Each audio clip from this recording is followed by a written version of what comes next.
Ignition sequence start. 6, 5, 4, 3, 2, 1. We have a liftoff. What's up, Doom Nation, and welcome back. You are listening to the Two Doom Men podcast. As always, it's Skaggs and yours truly, the captain, and we got another episode for you guys today. How you doing, buddy? What's going on? Doing good. I'm excited. Weekend over. Fun time. Back in the grind. Painful weekend. Yeah, I mean, fun captain, but painful. And the boys always having a good time. Yes, looking sir. forward to soon having some of the boys up here. We're going to review those conservative dad beers. Yes, sir. Just talking about maybe having Chris and Trill Boy come up here soon, do an episode with this person. So it always would be fun.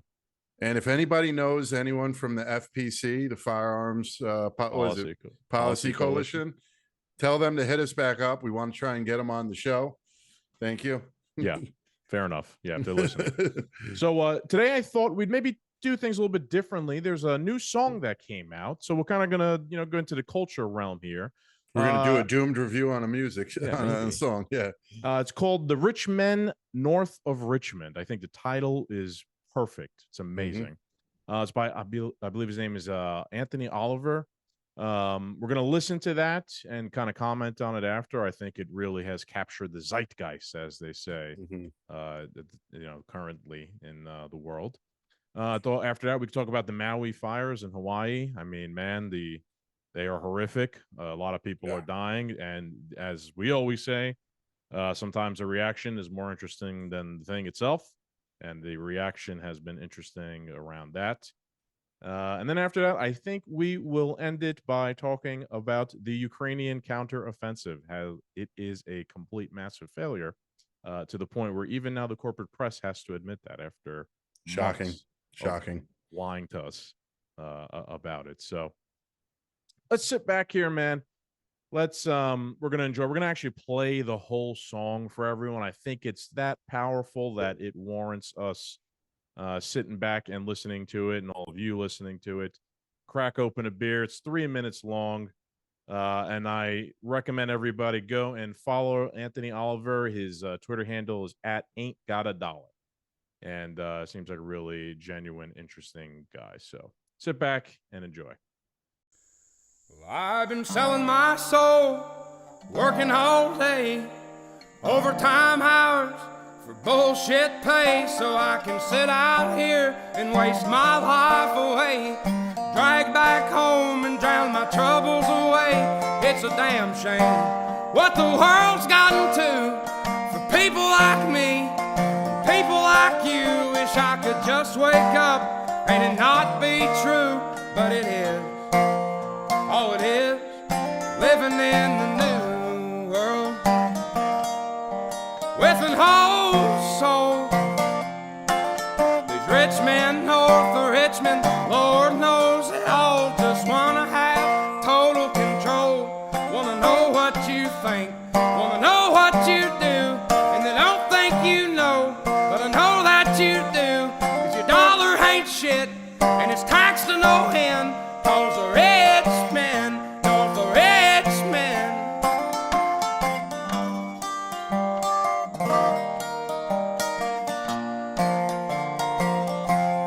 I wish politicians would look out for miners, and not just miners on an island somewhere. Lord, we got folks in the street, ain't got nothing to eat, and the obese milking welfare. Well, God, if you're 5'3" and you're 300 pounds, taxes ought not to pay for your bags of fudge rounds. Young men are putting themselves 6 feet in the ground, 'cause all this damn country does is keep on kicking them down. Lord, it's a damn shame what the world's gotten to for people like me, people like you. Wish I could just wake up and it not be true, but it is. Oh, it is living in the new world with an whole soul. These rich men north of Richmond, Lord knows they all just wanna have total control. Wanna know what you think, wanna know what you do, and they don't think you know, but I know that you do. 'cause your dollar ain't shit, and it's taxed to no end, 'cause the rich men, North of Richmond.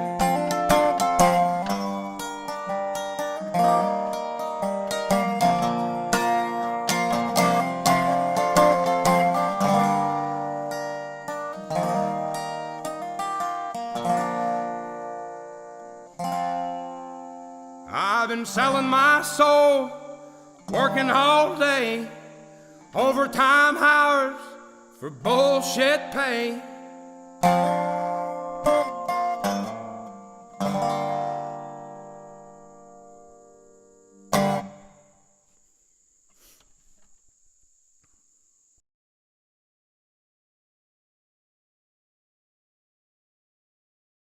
All right. Like I What a said, racist, bigoted piece of shit he is, huh? Direct threat to democracy. yeah. How long until those? I mean, I think they've already started. You know, the corporate press articles saying he's a right wing lunatic and whatnot. But kind of like I said at the beginning, I think the song has exploded. It's like at the top of charts. I'm not sure exactly what charts, but I think on iTunes, at least, which is pretty notable. Like if you make it to the top of iTunes, I mean, man, that's freaking pretty impressive feat. It's been shared millions of times on Twitter and everywhere else. Rogan tweeted it. I think it could really sense like some authenticity coming out of him behind it. I love how there's the tree stand behind him. Yeah. Out in the woods. Yeah. With the camo netting on it and everything. That one Scaring away all the deer. Yeah. And again, I just think it really captures the zeitgeist, like the mood of the country right now. Like people are just not happy. I like that line he says where an old soul living in the new world. Yeah, like it touches on a lot of things we've spoken about the past couple of years, definitely. I feel what he's saying. You know, your dollar ain't shit. It's taxed to no end. You know, if you're 5'3", 500 pounds, our taxes shouldn't go to your fudge rounds and shit. You know, I think for the first time we've been, you know, I wouldn't say at the forefront of the culture war, but you know, we've definitely put our 2 cents in. And you look at people like Tom McDonald, who is hated by the press, and he goes to #1 every time he does one of these patriotic songs. You look at what's happening to Bud Light. You look at what's you know, Jason Aldean's song that blew up to #1. I think for the first time, the future of culture is in the green. I think there's no stopping it now. You look at how bad Bud Light took a beating, and you look at how bad Disney's doing, and then you look at some redneck with a red beard in the middle of nowhere singing a song like this, and it's nationwide going viral. That's because we the people are the majority. This is the culture we want. You know what I'm saying? Like, this is the culture we're fighting for. And the establishment and the press, they're losing. They are. They are. And we're seeing it more. And I think for the first time, we could say, like, we are pushing back and winning this culture war. I wouldn't say outright winning it, you know, but we're making a stand and things are going to change. Because if you look at anything, you know, counterculture usually ends up becoming mainstream, right? At some point, right? It's ironic now how like it's traditionalism, to an extent, is kind of the counterculture. And where you know, previously gay marriage and LGBT community was counterculture, now, you know, where we're begging children to cut their dicks off. That's like the dominant you know, ideology enforced and propagated by government everywhere. So I think it's a very good sign, and he's not telling any lies. He's speaking the truth. It's a great song, simple song, and I think the culture war is finally taking a turn in the right direction. Yeah, I agree with your sentiments. I see it as like another victory in the culture war, and like there's been a string of victories, right? Like you're saying, like the Bud Light protest, the Sound of Freedom movie, Jason Aldean, Jason Aldean. This is another one here. What Oliver Anthony has done, Anthony Oliver. I even think that the Oppenheimer movie's success has been another victory in the culture war arena, just because it really did have. I just watched it last week, and it really did have a an anti-war, at this moment in time with nuclear weapons and things like that. It was an important movie to kind of see, not just to paint everything behind the rah rah America propaganda of the time, but to think like, oh, this was heavily debated. Maybe it's not exactly moral to use nuclear weapons and things like that. So there's been a lot of good culture war victories lately, and I do think it's like a sign to, and I don't think it's stopping.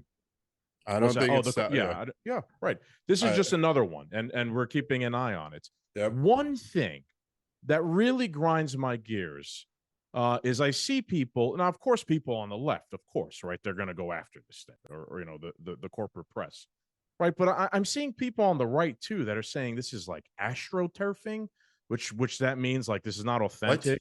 Yeah, that this is not authentic. That this was like promoted by Conservative Inc. And it like under the guise of being authentic, and they knew that it would become popular because of that. And some, accounts are going after this thing, making those points. And I just got to read a tweet that I made a few minutes before we started recording this. Kind of captured my thoughts about that. It really just annoys me. It's because like these demoralized, nihilistic takes are fucking exhausting. Right wingers should look into Yuri Bezmenov's talks about Soviet demoralization tactics on the U.S. population. History is full of ups and downs, good and bad people. Not everything is a conspiracy. Sometimes a genuinely good person comes along and makes a positive impact on the world. When that happens, we should embrace them, not look for some obscure reason as to why it's not real. Doing that accomplishes nothing besides giving people a sense of hopelessness, and ultimately plays right into the powers that be. What the powers that be want the population to feel. Very fair to say that. I'm sorry if I just cut you off. Very fair to say that. But at some point, if making right-wing music is going to make money, someone is going to specifically make right-wing music to make money. I'm not saying it's this guy, there's nothing, but somebody will. Okay, but you're playing into what I just said. Why is that a bad thing? Making I'm money not saying it's a bad thing. I'm not saying it's a bad thing. But somebody's eventually going to be in it for the money. That's all I'm pointing out. And that's fine. Yeah. That's like what drives, I'm a capitalist. That's what drives human innovation. People need to make money and innovate and things like that. I really am tired of like this mentality of anytime something good happens, people like, no, it can't be. It's a deep state. It's a trick. It's this, it's that. Like, because we're at war. I understand. I understand. Like we've seen this with Vivek lately, and some of our discussions, and people, like, oh, it can't be. He's too good. And at the end of the day, a politician's a politician, right? Like I, of course, believe like you should take everything with a grain of salt and always remain skeptical.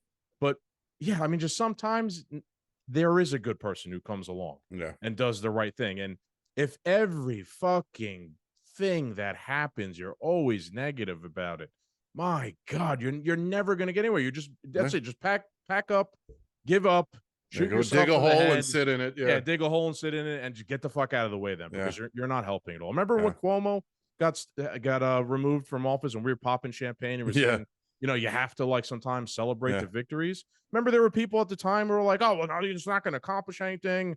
No, we got one out. We got one out of the swamp. That was it. Exactly. Yeah, it really is exhausting, man. Oh, it is. And I was referencing Yuri Bezmenov. Everyone should look into his videos talking about this. Like the Soviet Union had this demoralization campaign against the United States. Like, yeah, they want you to feel like it doesn't matter anything that happens. It's positive. It's not going to make any difference in the long run because the bad guys are going to win at the end of the day. It's a very simple concept. Yeah. And I don't think people should buy into it. I think I'm a white-pilled person. I think people should be optimistic. What I always find funny about a situation like this is, the people from the left come chasing down after somebody like this guy, Anthony Oliver. Anthony's his first name. Oliver. Anthony Oliver. Oliver Anthony. Right. Yeah. And when you leave New York, or when you leave a liberal stronghold, the whole world's different. You go down south a little bit, you go out west a little bit, you get to the middle of the country, the Bible Belt, the Rust Belt. It's a whole different world out there. And it's always shocking that these left-wing loons who live in the liberal strongholds of San Francisco, are demonizing somebody like this for making a song like this when they have no idea what it's like living in South Virginia or Arkansas or Alabama, making 40 grand a year with 3 kids and just barely keeping a house over your head. Yeah, it is, right? Like, if you really did care about class struggle, like some of these commies claim to do, like, this guy's on your side. He's not, he's talking about like working class people issues. Yeah. I don't want to give just the leftists a flack on this one, because a lot of the criticism I see is from I mentioned specifically right wingers, right, yeah, right, like that never see any positive in anything ever. I mean, that is just, I don't know, that's just, it's exhausting. Well, that's it's gross. It's so annoying. It is gross and it is annoying, but you have to understand, for the 2015 on, we could even include the Obama era, 2008 on, the Republican Party, the right wing, has been cucked into the left's demands. Progressivism has flown wildly out of control. Everything about the right has been demonized. Not everybody's as strong as we are for 2 idiots to just pick up and start a podcast. You know, there are people out there who are wildly demoralized. They might not be brainwashed into wearing a mask and injecting poison into their system, but it doesn't mean that they aren't suffering like this guy, where their dollar ain't worth shit and it's getting taxed to no end, and they're doing everything to keep a roof over their family's head. It's demoralizing, and sometimes it's harder to see the light and, you know, accept it as a good thing than it would be for me or you to realize that. Yeah, I understand exactly what you're saying. See, that just annoys me. It really does, because I'm the opposite. I'm always very hopeful about things and where they're going.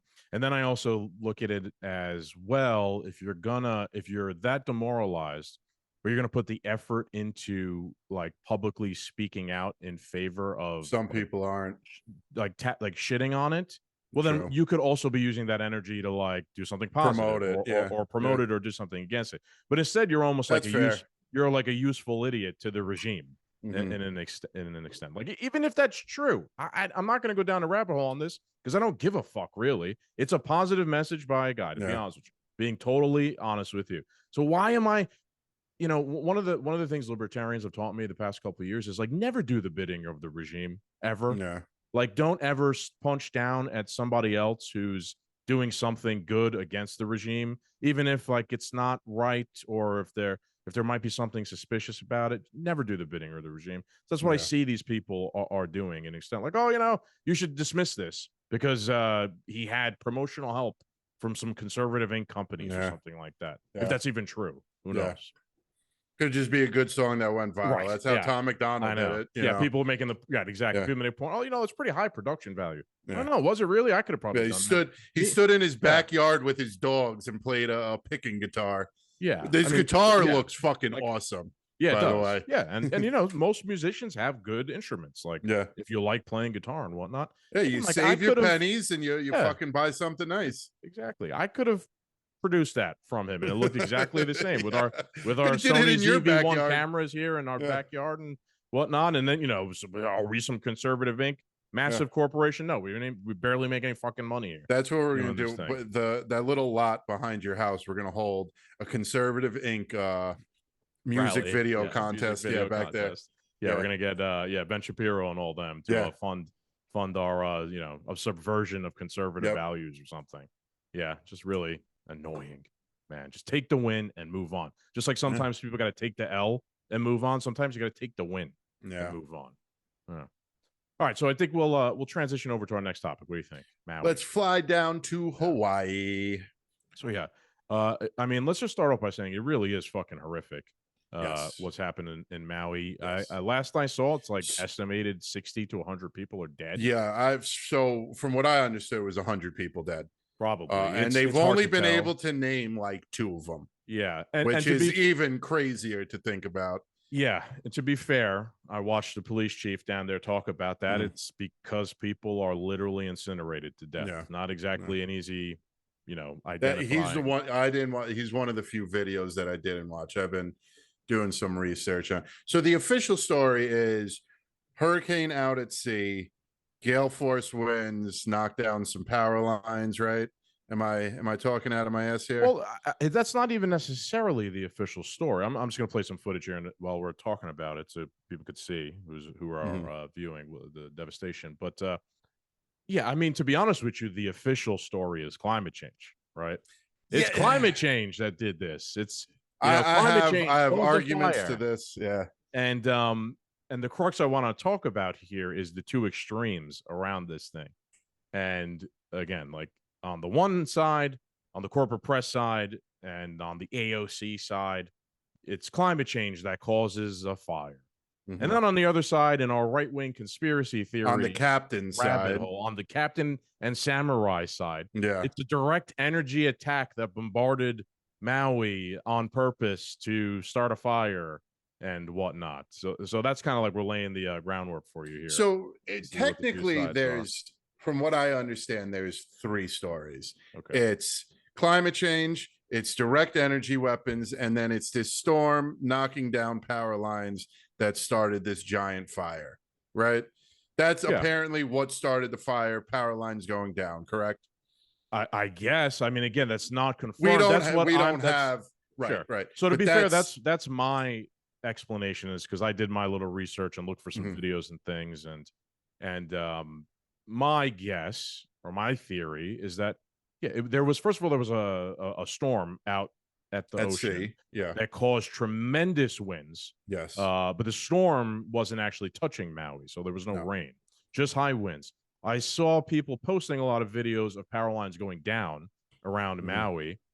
I don't know, put two and two together, right? Power lines go down, people don't get to it in time to fix it. They spark, things are dry, high winds. It's like the perfect storm for a massive forest fire, right. that then spreads over to the little town there in the area.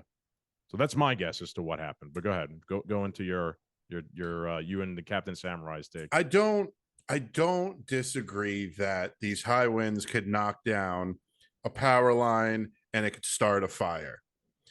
But my main problem here is right away, the corporate press did everything wrong. Okay. Right away, the corporate press claimed climate change. Climate change does not knock down telephone poles. High winds of a regular storm It's knocked down. Hawaii, right? Like, let's keep in mind, folks, it's Hawaii. Yeah. High winds are a thing there. Yes. And me and you, who have grown up in New York, we've both moved to Connecticut. We have seen storms in the Northeast that have knocked down trees bigger and thicker than telephone poles, correct? Yeah. And I'm pretty sure it's all one Saturday. Yeah. And I'm pretty sure just about anybody listening to our show has had a low-level storm that has knocked down power lines and stuff.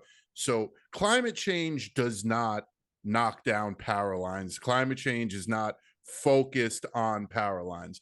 So I'm calling out the corporate media on their whole climate change thing here. Secondly, right away, they're going, right-wing conspiracy theorists are talking about direct energy weapons. Brr, brr, brr. It's a conspiracy. Right-wingers. Whenever the corporate press tells me right-wing conspiracy theory, all I hear is whatever comes next is the reason this started. Yeah, I know, but you've taken a contrarian view, which is I know, where everything's a conspiracy, so nothing really happens. But I'm just applying the equation that I have used since episode 1 that has had like a 90% success rate here. Just the opposite of what the government is telling you to do. But the real issue here is I feel the media is lying on both sides. It's more believable to me that high winds knocked down a telephone pole, it started a fire, and it got out of control. And that's very boring, to be honest with you. Yes. We're not gonna, like let's say, I don't know, we were fucking some real conspiracy theory podcast, flat earth. Like, yeah, that's what we're going with. We're going with direct energy weapons. We're not going with the boring explanation of the power lines and whatever. Like, no one's going to be interested in that story, regardless of if it's true or not. So, I believe that more, but it can't be both. It can't be climate change knocking down telephone poles, and it can't be a right-wing conspiracy theory at the same time. And on top of it, a fire could have started and then direct energy weapons could have been used. I don't rule that shit out. I don't know. I don't have the answers, but when the media talks like this, we kind of know where it's going. We're smart enough to know that the FBI was involved in January 6th. We're smart enough to know that COVID came from a lab leak. We're smart enough to know that Fauci is full of shit. These were all things that we were crucified over for being conspiracies, and they're all proven true. And that's just 3 little conspiracies out of the millions we've spoken over 206 episodes now. Sure. So imagine, right now, here's a new conspiracy theory I'm going to introduce in the moment. I'm down. I'm not you, talking I'll about, take it. Fine. I'm not talking about people like our good buddy Garrett, love you, Garrett, who are true believers in some of these things that he's always sending me, the direct energy weapons. I'm not talking about him, put him aside. But some of these Anon accounts, right, that are on Twitter and TikTok that are making these videos and posting these things about direct energy weapons and whatnot. What if that's the regime, the PSYOP, very plausible, the corporate press creating their own narrative point to then use to dismiss any criticism of climate change?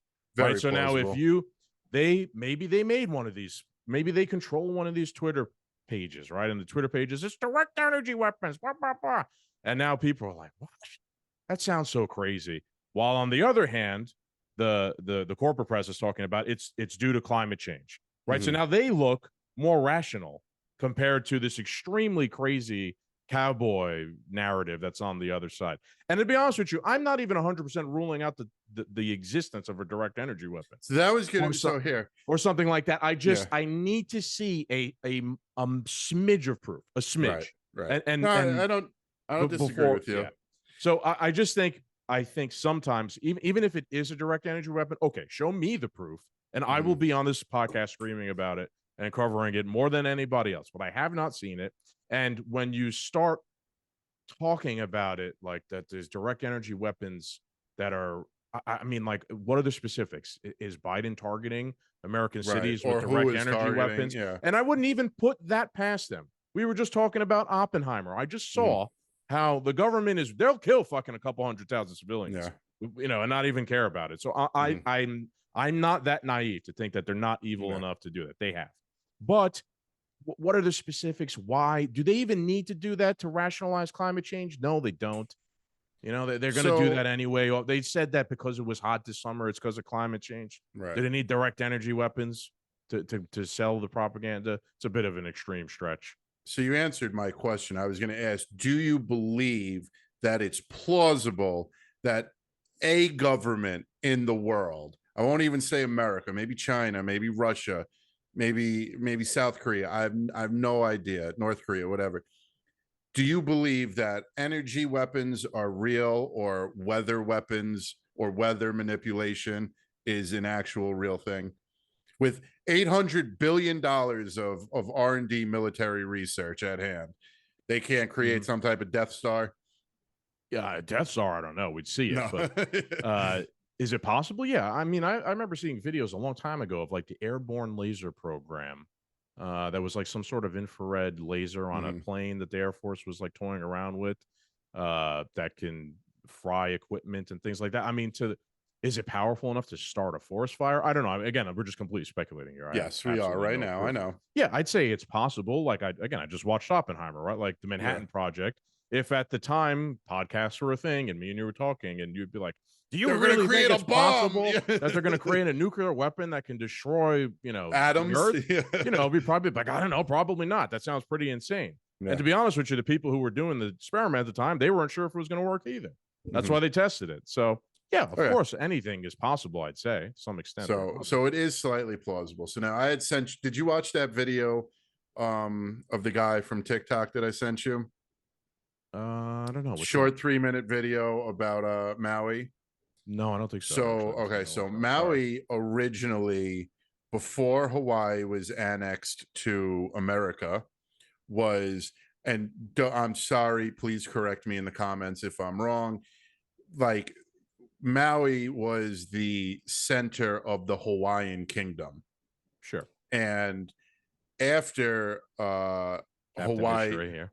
what happened? Captain History here. Go ahead. Yeah. Give After me the Hawaii, Pacific Islander history from the captain's point of view. I'm sorry to all the Polynesian listeners. Yes. Please don't string me up over this. So after Hawaii was annexed and became part of America, they moved the capital to Honolulu.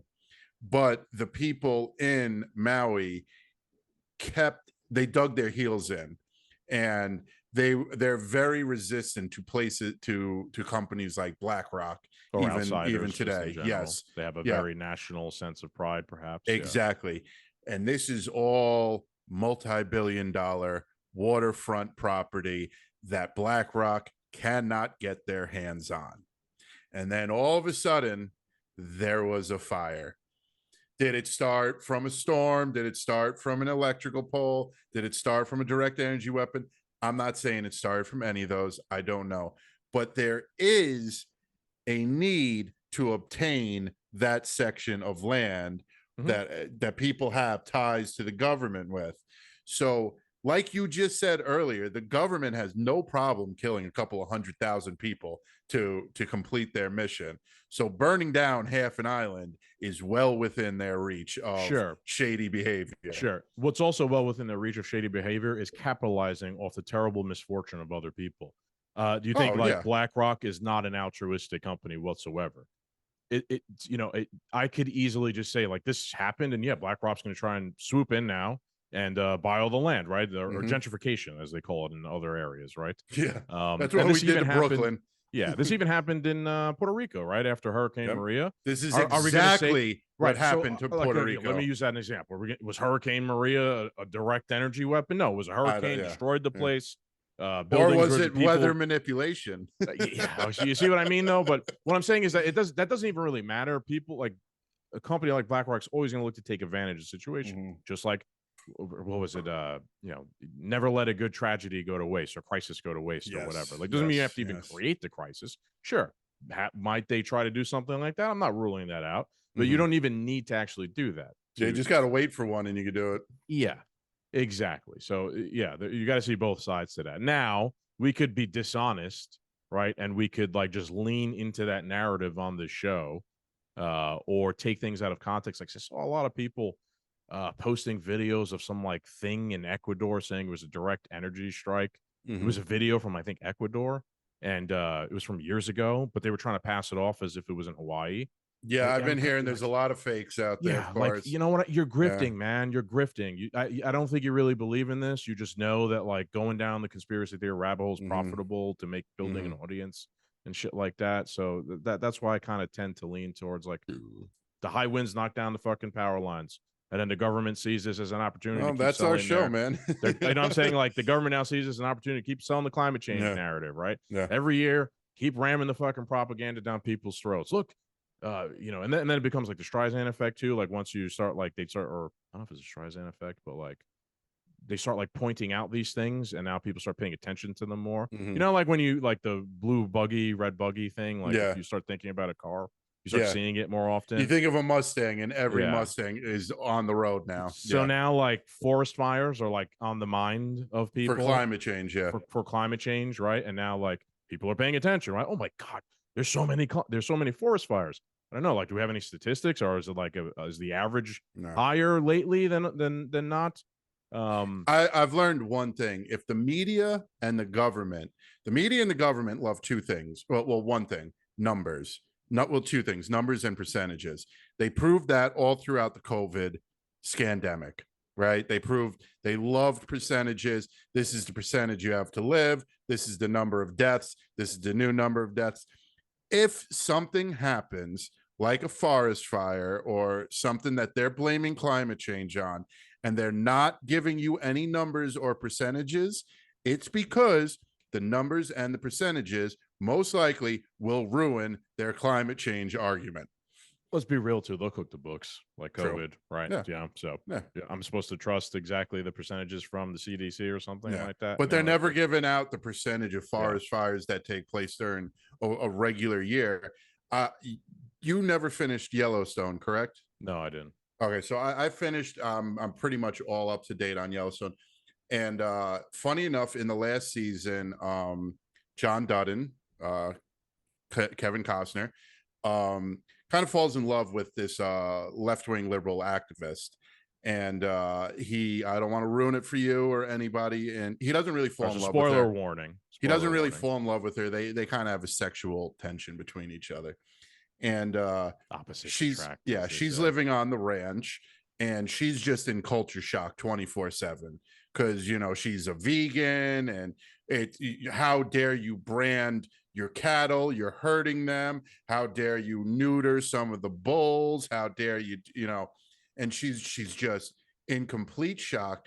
And then one day there is a forest fire and she sees the smoke, and somebody explained to her, like, this is nature, like climate change didn't do this, this is just what happens in this part of the world, like nature is resetting itself in that location. She's like, well, how do we put it out? She's like, and they're like, nature will put it out, or we'll burn it all down, and then nature will regrow it over time.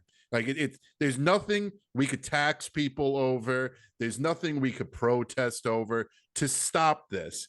It's nature taking nature's course. And she had this little revelation. I wish we had the clip of it. I didn't think I was going to be talking about it, but the guy put it very well. Maybe I'll try and find it and I'll send it to you later. Yeah, maybe we could post it up on it'll be applicable on the social medias. But yeah, like forest fires are part of the the ecology or the environment of a forest. Yeah. Right. They, forests burn down, and then that, introduces new nutrients and things to the soil, which then keeps the forest, thriving and alive. I don't know. I remember when I was in Sicily, back in 2016, like they burned the farms there on purpose. So I literally remember waking up one morning in Sicily and there's just smoke. I'm like, what the fuck is going on? And there's like ash falling down in the street. And I go out in the street and I look down the road and there's just a huge fucking fire because there's a farm right next to the town. And some idiot farmer set fire to the field right next to the town, and it got a little bit out of control. And I'm like, what? I'm like, looking, everybody's acting normal. I'm like, what the fuck? And they're like, yeah, this happens all the time here. Their little farm fires get out of control sometimes and rain ash down in the town. But, they survive, and that's just the way it goes. They do that to reintroduce nutrients and things to the soil. What amazes me is the people, I don't even want to say it on the people on the left, because plenty of people on the right don't understand conservation, animal conservation. Like me and you understand why you need to report your kill when you hunt. So you understand why killing things is actually good for them. Yes. So perfect example. I've been, Shark Week happened 2-3 weeks ago, and great white sharks are returning to Cape May in record numbers, and it's providing a huge threat to the fishing community and the beaching community of Cape May. Why are the great white sharks returning? Because you are no longer allowed to kill any seals. Great white sharks eat seals. The prey population is now out of control. So now the predator population is out of control. And the only way to fix it is to downsize the prey population. Same thing with the forest. The same thing with the forest. If you don't want massive forest fires, you burn a little, deforestation a little bit, and it prevents a bigger problem. Or just forest management, right? Like that's the problem I think that they're having up in Canada is that is the problem. Their policies are fucking them over. Yeah, and they're so like eco warriors that they won't do any forest management, which you have to do. Like you were saying before that this is kind of like the path nature takes. Yeah, but we could also like insert ourselves smartly and make sure that like, hey, I don't know, that forest that's right next to this town of 100,000 people. Let's make sure that like we clean it up, and like pine trees that are dead, like we get rid of them and yank them out of there or whatever. I don't know. I'm not an expert on this shit, but like you do something to like mitigate the risk of a forest fire wiping out a whole fucking population of 100,000 people and killing creating smoke over the entire northeast of America. While I remember, one of the points I wanted to make before, we were talking about BlackRock. Maybe this will be the last point on it. Like, I think now what can be done in the wake of this is like, let's keep an eye on what happens in the aftermath, right? Some good journalists, I don't know, like Glenn Greenwald, Michael Schellenberger, anyone, right? Anyone who's like Hawaiian vacation. can keep an eye on what BlackRock actually does in the aftermath of this thing. And if they do some research and reporting, like, people will be able to find out, did they swoop in there and buy up all the land? Did Oprah Winfrey get involved in whatever the fuck is going on there? And then they can report that later, and then we'll have some evidence that, yeah, man, I don't know, this is fucking suspicious. Let's dig into more what really happened here. So I think it is possible, and there could be nefarious hands at play, but people can look it up and do journalism on it. That's a point of journalism at the end of the day. So we'll see. All right. So now that we've talked about Maui, let's talk about Biden's hang on. shitty. Oh, you got more? Yeah, sorry. Well, yeah, this is related. I thought you were going to transition to the next. No, yeah, Biden's whole cock up on not responding to Maui, and then I sent you the text message. Yes. So we're gonna show President Biden's tweets and his response to this whole thing. And this goes back to what I'm saying before, real quick. This tweet came out this morning. When did these fires start? It's 2-3 days ago, over the weekend. Okay, so yeah, so it's been a couple days. He's been too busy at the beaches of Delaware to comment on Hawaii. Just want all those Biden voters to know that. And again, like, talking about this whole situation, I don't need direct energy weapons to criticize Joe Biden and our corrupt government. You know why? Because Joe Biden's going to do it for me. Yeah, he's going to make it so easy for me to criticize him that I don't need magic. I don't need the samurai's hollow earth magic from Antarctica here to criticize Joe Biden, right? I could easily go to his Twitter page, allow him to set, like, he's laying me up for a dunk here, folks, President Biden. So these are his tweets. As residents of Hawaii mourn the loss of life and devastation taking place across their beautiful home, we mourn with them. Like I've said, not only are our prayers with those impacted, but every asset we have will be available to them. Here's the latest. FEMA's temporary sheltering assistance is now available for residents who were displaced from their homes by the wildfires, allowing survivors to shelter in hotels or motels temporarily as they develop a long-term housing plan. I'm going to make this one bigger. This is important. We're laser focused on getting aid to survivors, including critical needs assistance, a one-time $700 payment per household, offering relief during an unimaginably difficult time. We have staff on the ground dedicated to helping survivors navigate the registration projects. Time out. That's it. I mean, he laid me up, right? He laid me up. This is the meme, the fucking, what is it? The Pawn Stars meme. Yep. Best I can do is $700. Yeah. Literally. I don't need direct energy weapons. I don't need hollow earth in Antarctica. He did one of those things that they do that any person can look at this and be like, what the fuck is that? Yeah. What is going on? Your priceless waterfront property's gone. Here's $700. Yeah. That should cover it. That should cover everything. Or he just said before, he says every asset we have will be available to them. So I guess the only assets they have are $700. Per household too, by the way, not per person. That's fantastic. Per household. So if you have a family of like 4 or 5 with kids, you're only getting $700. Yeah. And Ukraine they just asked for what, $24 billion for Ukraine, and they're getting it. Yeah. I think they've earmarked $24 billion to Ukraine and like $12 billion total towards this whole Maui thing.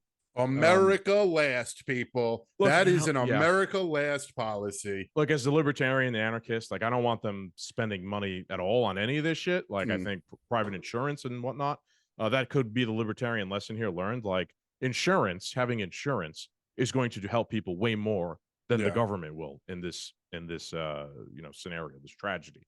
And when the government comes to help you, what was that the famous words, right? Like Ronald Reagan we are the government and we're here to help you. It's the worst thing you could hear. Yeah, like they're not actually really helping. It's just like a token thing to save face, and it's so poorly done here that it actually looks worse for them. So just ridiculous. I don't know. And now, mind you, yesterday on Sunday, as Biden was leaving the beach to go back to his Delaware home, wasn't even in Washington, they asked for comments on the Maui wildfires, and he said no comment.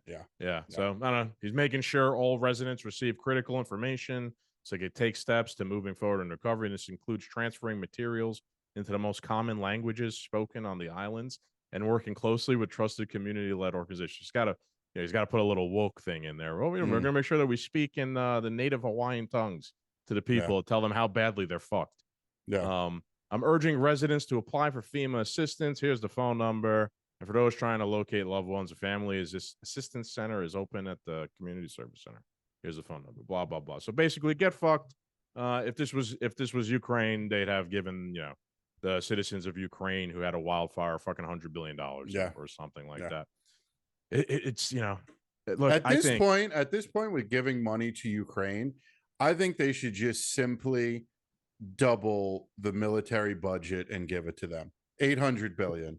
Why are we even fucking around? Just we shouldn't have a military budget next year. It should all go to Ukraine. Well, we've given. We're already Ukraine, at 100 billion. We've given Ukraine more money than Russia spent on its yearly military budget, which is crazy. Yeah. So it really is. It really just shows their disdain for the American people. Like we're an inconvenience to them, right? Like they really don't give a shit. While at the same time, Biden's selling himself as like a loving grandpa. Who the adults are back in charge, and we're going to do the right thing by everybody. But then when something happens, they're nowhere to be found. They're just fucking terrible. One more thing I'll share on this whole thing is I will share the video of the power lines that I saw from the day before on 8/8/2023. This is before any of the fires happened. As you can see, power lines are not in good shape. High winds. This looks like when we were on the beach in Montauk this past year. This is what it looked like. We were sitting in chairs in this. So, I mean, what does it take for a power line to go down, spark the fuck up, and start a forest fire? Not much. I mean, look at this. Look at this. This could be it right here. Look at this. Could be, and it's a boring answer. It really is, folks. I'm sorry if you're disappointed. It really is boring. But sometimes the most boring, practical answer is what happened. Yeah. So that's a story. I really hope that I saw a video. It was crazy. I don't know if you saw this one of people that were just hiding in the ocean, like while the fire was engulfed the whole place, dude. There was like a bunch of people who they were surrounded by the fire, so they just jumped in the ocean. I think they were there for like 8 hours, just like wading in the water, trying to like stay low to stay away from the smoke, and just wait it out. And they like waited it out the whole day till the fires went down enough that they were able to like get out of the ocean and go back on. Pretty crazy, man. Also, it's like, hey, man, like survival situation, you do whatever the fuck you have to survive. People are resilient, man. So kudos to them. Once again, I'm glad I'm on the side that goes to the gym and preps for this shit. So when the Civil War takes place, I'll have all my gym rats behind me fighting all the couch potatoes. Fair enough. All the people that could swim for 8 hours to survive a fire and not or to tread water for that long. I don't think any of the donut keyboard warriors would have been able to do that. All right, let's go on to our last topic here. We're going to check in on our pal Zelensky and Ukraine. So again, like if you have been paying attention to the narrative since June, it's that Ukraine is close. Like all they need is a couple more weapons, and here comes the grand counteroffensive, and this a few more billions. A few more billions, and this thing's going to turn around, and they and maybe not even that much. Like maybe the narrative hasn't been so much of talking up Ukraine as it has been of that Russia's losing the war. Right? I'm sure you probably agree with that, right? Like I hear more about how Russia's losing, they're done. They're getting smashed, like they, NATO coming together to stop the Russian aggression and this and that. And like they weren't expecting that. No, like I'm trying to like get to the truth. Believe it, and it doesn't look that way, right? Like if they're losing, then how come they're not losing, right? Like how come they haven't lost? How come they haven't lost any ground? How come they're not retreating? They're only gaining land. Yeah. I wouldn't even say they haven't gained any land in a while, but they have not lost any land in a while. The Russians. So I don't see how that necessarily means that they're losing this thing. So I don't know if you're familiar. Well, this is a CNN clip. This is Fareed Zakaria's show. He's your standard toe the line journalist, on CNN. So he had an interesting segment over the weekend. Why does it say September 11th? This was, I think, this video. I think this was of Zelensky on September 11th. No. Yeah. So this was over the weekend, this thing. So I'm going to play this. And anytime you want me to, Paul's captain will chime in. Go ahead. It's about 6 minutes. We'll see if we get through the whole thing or not. And we'll give our take on it. 11 months ago on this program, President Volodymyr Zelensky told me that his goal was to remove all Russian troops from Ukraine. The interview took place during a time of triumph, just as Ukrainian soldiers seized Kharkiv back from Russian control. Today, the picture looks very different. Ukraine is evacuating civilians from Kharkiv as Russia mounts an aerial bombardment of the territory. Western officials have expressed disappointment in a much-vaunted counteroffensive, which began in June. Ukraine has only taken back an estimated 100 square miles of territory since then. Okay, so real quick, I'm going to pause right there. Counteroffensive So this is what I'm talking about. For the past, they're winning. What did 11 months, he said. 11 months. So for the past 11 months, right, the corporate press has been spinning you the narrative of Russia's getting smashed. They're done. Putin's about to get overthrown by the hot dog salesman, and that's it. He's fucked. It's over. But he just admitted that they've only taken back, what did he say? 100 miles. 100 square miles of territory. Absolutely meaningless. That is 9.09 miles a month.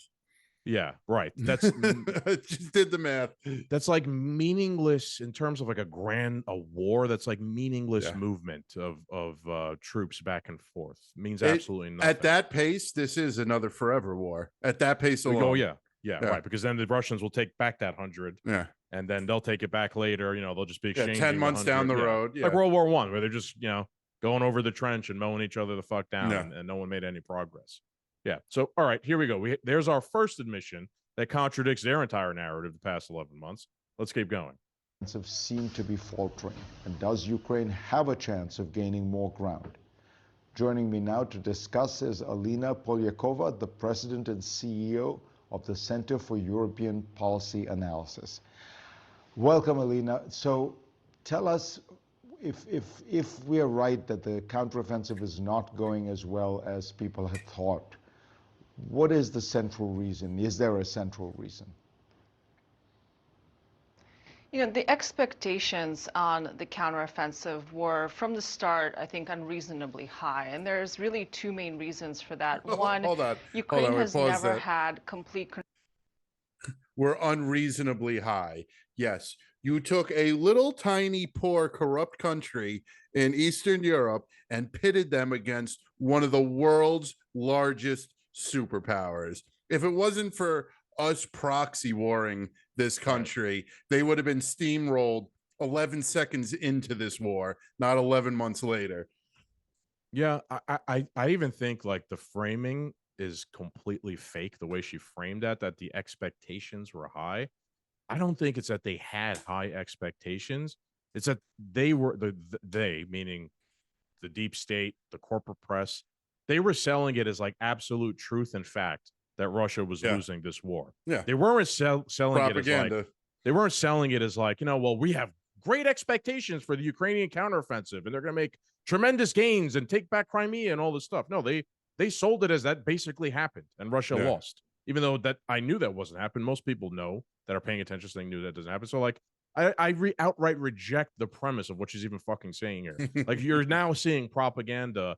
You're seeing like limited hangout propaganda. Well, like they got to tell you a little bit of truth, right? Because like it's too obvious now. Like if they're for 11 months they've been lying to you. Hey, Russia's losing this war. Okay, well if they're losing this war, how come they haven't lost it? How come they haven't lost any ground? So now they kind of got to admit to you a little bit of the truth in order to like keep their credibility alive, so they could propagandize you further, which they will do. So let's keep watching. Control over its airspace, and if you think about carrying out a land counteroffensive, which is of course what the Ukrainians are doing, while being bombarded from the air, constantly encountering mines, no U.S. military operation would be carried out in the same way without complete air superiority. So that's one significant challenge that is really slowing down the Ukrainians. And the second. Okay, so I want to make a point there. She said the counteroffensive basically has had no air superiority. And then if this was an American military operation, they would have never launched a counteroffensive without having complete air superiority. And I think that's true. Like at every past war we've had recently, they make sure that they have complete air superiority before they move any soldiers into place. Now, why I think that's interesting is because if we were really, which we were, like, and I mean, we, like, not me and you, but like the federal government, the Pentagon is basically like the brain of the entire Ukraine operation here. They did push the Ukrainians for a counteroffensive. Mhm. They had absolutely no qualms whatsoever sending the Ukrainians to their death with zero air cover or zero air superiority, while their specialty, the Pentagon, is knowing that it's air superiority which wins you the battle. They don't care. Like, they're Just out meat there grinder. singing the praises of the Ukrainians, and we got to protect these people from these evil Russian aggressors. But they're sending them into a Russian meat machine of death, Yeah. right, with zero air cover, and then they're selling it as they're the altruistic ones looking out for these people. Yep. It's If- crazy. if- It really is. I always say, because I always love laughing, driving around. You see all the people with the Ukrainian trident on their car and the Ukrainian flag in their windows or on their front porch. If the truth ever came out about this war, if the if the conspiracy's proven and the truth, a lot of people are gonna feel quite foolish. Yeah, I agree. You know why? Because that's happened before. The truth has come out about the Iraq war. And you see Yeah. guys like Tucker Carlson who openly admit how foolish they felt about Yeah. supporting it back in the day. So yeah, maybe in like 20 years from now, you're going to see these like war hawk leftist liberals are going to be like, man, 20 years ago, we were pretty stupid. You know, Mhm. like shilling for the war machine. And at the time, you know, and when that day comes, you know, we should use them as an example for the Yeah. next war that maybe the conservatives are pushing, because it'll fucking rotate back around in 20 years. Let's keep going. Second More interesting stuff she's going to go on to here. reason I think that's equally as important is that after many colossal blunders in terms of its tactics and operations, the Russians have now also adapted to a long drawn out conflict, and they are now in the position of defending territory, which in some ways is easier than taking back territory. And those are, I think, the two main reasons for why we are seeing the kind of on-the-ground dynamics that have disappointed some Western officials. Yeah, So that we have to admit that Russia is winning the war, essentially. Yeah. Just we have to say it. Oh, we know it's easier to defend than it is to attack. So yeah, they have been winning, essentially. Also, It's just one of the admitting to it there. world's, once again, one of the world's largest military powers is adapting to long-term battle. No, they were fucking prepared for long-term battle long before the battle took place. Yeah, so now I see, yeah, like you see how propaganda works here as well. Like they're just outright dismissing that perhaps the Russians, this was the plan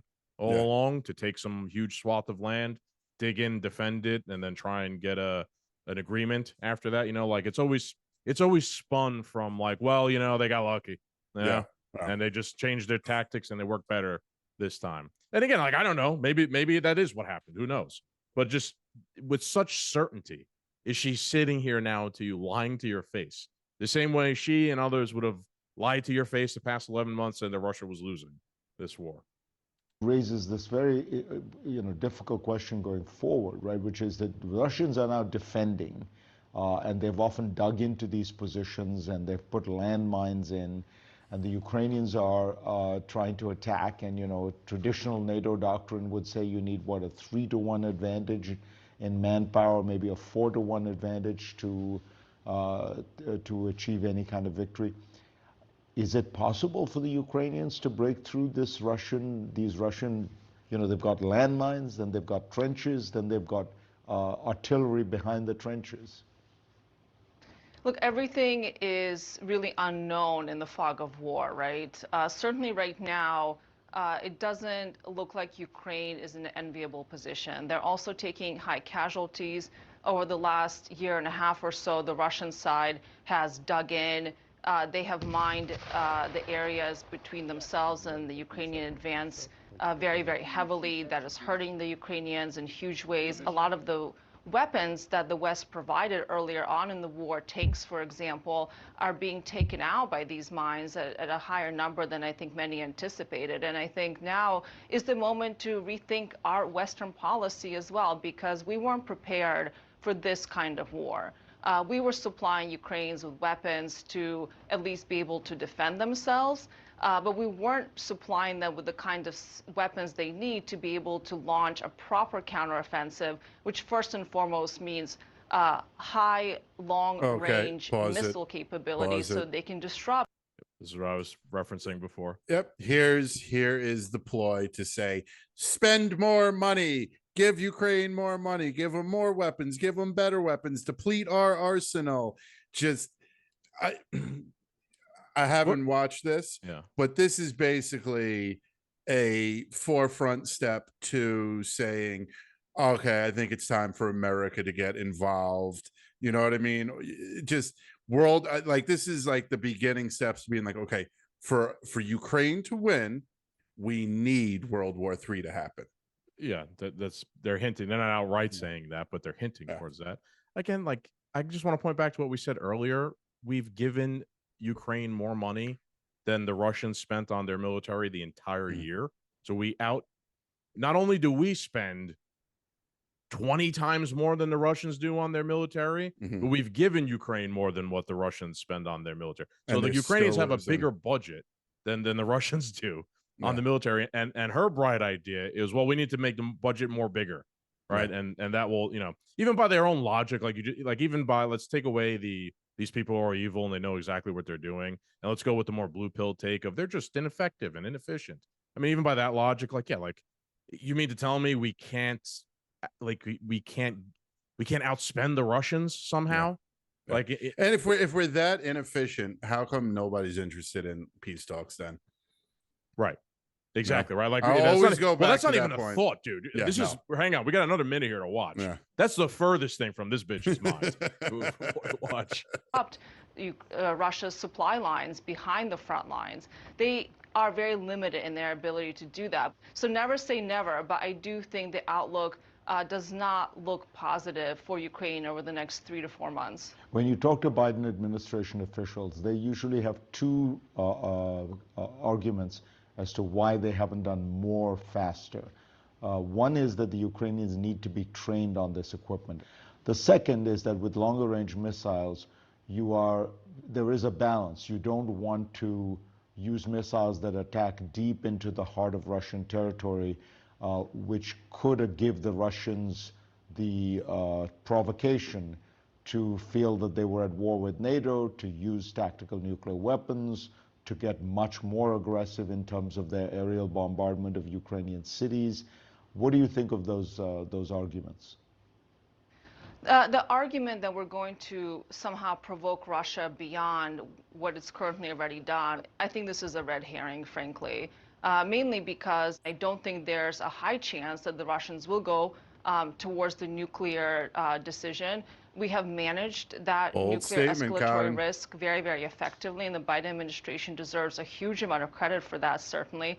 And it's not in the Russian interest because they would lose whatever alliances or partnerships they still have with countries like China, with India, who do not approve of nuclear use and have made that very clear, even publicly as well as privately, to the Russians. And my second point would be in terms of reaching further into Russian territory by the Ukrainians. Well, look, this is war. If you're not able to disrupt your enemy's supply lines, if you're not able to hit their centers of operations, even on Ukrainian territory, the Ukrainians cannot fully reach Russia's logistics and supply lines in their own country. And I think this is where the real problem is. Ukraine has no interest in attacking Russia. They don't want to escalate this war. As President Zelensky said in your program, they want to take back their own territory. And currently they don't have the reach to be able to truly, truly fight this war in the way that any Western military would have in a similar environment. Well, we want to give them the reach to do that, or at least this stone cold bitch just delivered that line. She just sat there on TV and sold you on why we should provide the Ukrainians with long-range missiles to attack deep into Russia to damage their supply lines because, well, this is war. And I think it's a red herring to say that the Russians are going to respond to us attacking them in Moscow or wherever. I love how she doesn't believe the Russians are going to get more aggressive than they already are if we attack them any harder. Are you out of your mind? Are you out of your mind? And secondly, let's let's just narrow this down to what it truly is. You know why Ukraine is losing? You know why Ukraine doesn't have the reach that they should have, and we spent all this money? Because that money is not going to the Ukraine army like all the dumb liberal people think it is. Well, that money yeah. is being laundered. All the people that didn't get their paycheck for the 4 years that Trump was in office are now getting their paycheck with back pay. That's all it comes down to. That's why they're not winning this war, because all we're doing is, sure, they're getting tanks and guns and bullets and bombs, maybe some training here and there. But at the end of the day, all this money, do an audit of where this money is going. I promise you, we will immediately find out why Ukraine cannot advance. Remember when Rand Paul tried to insert an amendment that was tied to the Ukraine aid package? He was the only person. And the amendment was, well, if we're going to send all this money, like Rand Paul even was from like a defeatist point of view. He was like, well, I can't stop them. They're going to send the money anyway. Yeah, they're going to but could us. You please just listen to me? Can we please attach the same auditor who worked on the war in Afghanistan? We'll bring him out of retirement and we'll attach him to this so he could keep an eye on how the money is spent in Ukraine. And every single person in Congress or the Senate voted against it, including like AOC and all them whatnot. It's crazy, man. I mean, I was saying like this stone cold bitch. She just said that like the idea of it's a red herring that the Russians are going to escalate if we escalate with them. How many times have I texted you of videos of every time the Ukrainians do something crazy, the Russians hit back 10 times harder after, right? With like artillery barrage. That's war, that's bitch. war, right? She's talking about that's war. No, that's war. And the Russians have actually proven they are willing to do that in this war. They are willing to retaliate harder every time one of those drones is sent into Moscow, or when the Crimean Bridge was blown up, they attacked with they responded with like a gigantic attack on Kyiv. She's gonna then, like, with a straight face. I mean, that was really creepy, dude. The way she delivered that whole thing. She might be AI. Maybe. She might be AI. Yeah. Say that, oh, it's a red herring that they would use nuclear weapons or anything like that. You are advocating for killing Vladimir Putin and eliminating their entire corrupt system that is in charge of Russia. If their lives are in danger, yes, they probably will use a nuclear weapon, because what do they give a fuck? If they're going to die, they're going to go down and fight anyway. Like as any other sane person probably would. So it's crazy. This is like classic limited hangout, right? Like they're showing you some of the truth because they can't hide it anymore, that they've lied. Ukraine is not winning the war. Russia's winning, but they're already at the same time. Well, okay, well, now that we've got your credibility back, maybe let's start selling you on the next thing that we have to do, which is attack Russia with long range weapons, fight harder, do more war. That's their that's their limited hangout strategy. Literally just saying that Russia's not going to become more aggressive to ease people from like the conspiracy theory that Russia will use a nuclear tactic, tactical nuke. It's insane. And and going back to everything we were saying, like, I don't put it past these people to kill people. Like, again, I don't think the direct energy thing is real. I haven't seen the shred of proof or evidence, but I wouldn't put it past them to just vaporize a town in Maui. I really wouldn't. Burn it all down. They've done it before. They're on TV right now advocating for doing it again. So wouldn't put it past them. All right. Oh, well. Let's wrap it up. We got tweets of the week. Yes, I think sir. we got some, not too many. Do I got more than you this week? You do for once. Yeah. There we go, I kind of left that on purpose so you could take the cake today. So we'll start off with you. So you got Rob Schneider here. So Rob Schneider has to say. From Rob Schneider, Senator Dianne Feinstein is 90. Californians would vote for an avocado if it had a D next to it. Now, I'm sorry if you're listening and not watching, but this is not a flattering picture of Dianne Feinstein. I mean, if there is a poster child for term limits, this is it. Yeah. This is it right here. It really is crazy when you think about it. I mean, I kind of like that they have these geriatrics in power. So do I. Love it. It corrodes the people's opinion on like the government in general. Yeah. As an anarchist, I like that. But yeah, I mean, I don't know, like if you want to take it like the base principle that we're naive people think the government, like people in charge of government, like want to do the right thing. Yeah. You'd think at minimum they have to be cognizant of who they are and where they are, and not a Yeah. decrepit ghoul who's like on And- their last legs. And I gotta say, I am enjoying every minute of watching her die in Congress. She didn't even get to you have to think, like, I understand you're a public servant and I understand your position comes with power, but when you look like that and you've been put through the ringer time and time again for 4 decades, 5 decades maybe, you would think you would want to retire and let somebody else, but they don't. No. And the simple reason they don't retire is because they can't. They are tied into the corruption, and without her, part of the puzzle falls apart. Sure. So she has to die in Congress because she is beholden to the deep state. Yeah. And the deep state loves people like this, although I think that's a bit of a double-edged sword. They Yeah. love people like this because, yeah, of course it's easy to manipulate a person who's barely alive, Yeah. right? Doesn't even know where they are half the Yeah. time. Look at Joe But then at the Biden. same time, it erodes people's like faith in the system, which I think is good, right? So they're Win-win, really baby. walking a tightrope, right? And Yeah. how far can you push it? I think in cases like Dianne Feinstein, they might be pushing it a bit too far, perhaps. Yeah. All right, so let's go on to my next tweet, and this is from the Libertarian National Party. And they said, the rich men north of Richmond are far greater threats to your liberty than Russia or China. Thought this was fucking a 100%. perfect tweet. 100%. Couldn't be more true.